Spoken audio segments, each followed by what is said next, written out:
We moved here in '93. We had that airplane, and I needed a hangar. So I came out to the airport, and lo and behold, there was Joe Marsh, who was the airport manager, who 20 some years earlier, he and I had worked together at Whiteman Air Force Base in Missouri. Hadn't seen him for all that time. And so we renewed our friendship, and he encouraged me. He said, you know, you ought to cut that commute out. He said, I'm getting ready to retire. Why don't you throw your hat in the ring here at Easton? And I did, and the rest is history. We have a great balance between the corporate and you know, the executive aircraft and the home builts. We got a really nice contingent of vans, RVs, aircraft that are here, and that's one of the things that I think has been responsible for our success at this airport. As you know, we're a county enterprise, and this airport has not received a single Talbot County tax dollar since 1993. Actually, was the last year, and we run it like a business, and we're very fortunate. And folks ask me, because that's unusual for a small general aviation airport, and I know folks ask me, how does that happen? And I fall back on the real estate salesman's mantra: location, location, location, because we're access aviation gateway to the Eastern Shore. People want to be here. The expansion may not be exactly the correct term. I know it kind of got presented that way, but in 2008, when we resurfaced our primary runway 422, the FAA enforced a fairly new policy at that time, which said any new runways or rehabilitated runways had to meet their safety design standards.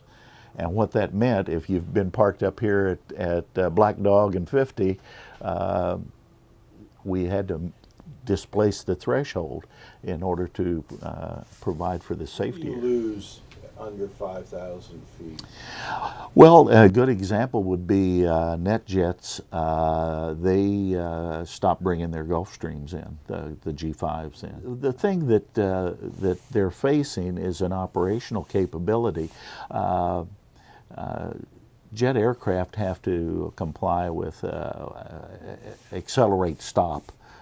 They have to be able to accelerate to their rotation speed and then have a problem. If they have a problem, shut it down, get on the brakes, and stop in the remaining runway.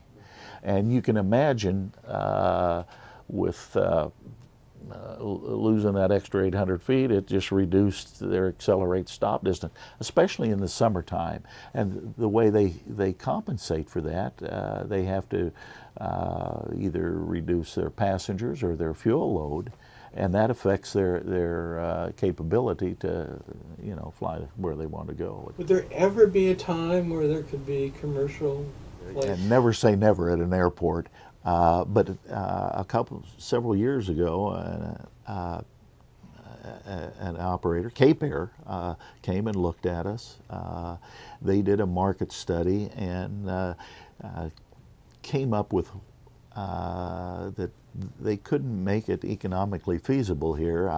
I like to refer to their demographics they came up with as the 3 R's, retired, rich, and recreational. And that's pretty much the mid-shore. And the 3 R's don't have to fly. Cape Air told me that they really needed the business traveler Monday through Friday that had to go somewhere. If you're rich, you might have your own airplane. If you're retired, you go when you want to. And if it's recreational, you're probably doing it right here for fun. 3 years ago, I guess 2012, the FAA looked at the over 5,000 general aviation airports in the United States and decided that they needed a way to categorize them. At the time, they didn't say why. But they looked at them and they came up with 4 categories: national, regional, local, and limited. And the criteria had to do with proximity to major metropolitan areas, number of runways, number of jets. There were a pretty good list of what they looked at when they categorized these. And out of that 5,000, a little over 5,000 general aviation airports, 87 of them in the United States were identified as national airports, and Easton was one of them. And what that means to us is, afterwards we found out after the study was done, is it certainly gives us a leg up on getting grants through the Airport Improvement Program. So we're very fortunate in that respect.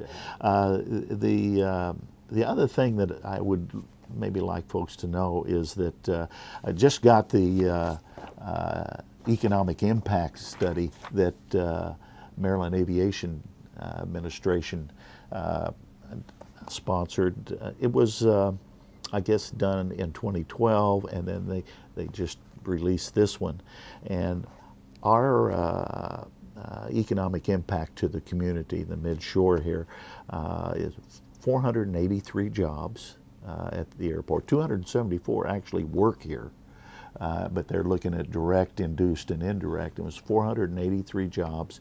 Our business revenue from 2012 until the time the study was done, actually last year, doubled, went from $21 million to $42 million a year generated here. Personal income was about 21 million. That was the wages paid here. And then state and local taxes paid was a little over $2 million. So, you know, I think a lot of times people drive by, they don't think about it, but this airport is an economic engine for the community. And the fact that it doesn't cost the taxpayers a dime really makes it a good buy.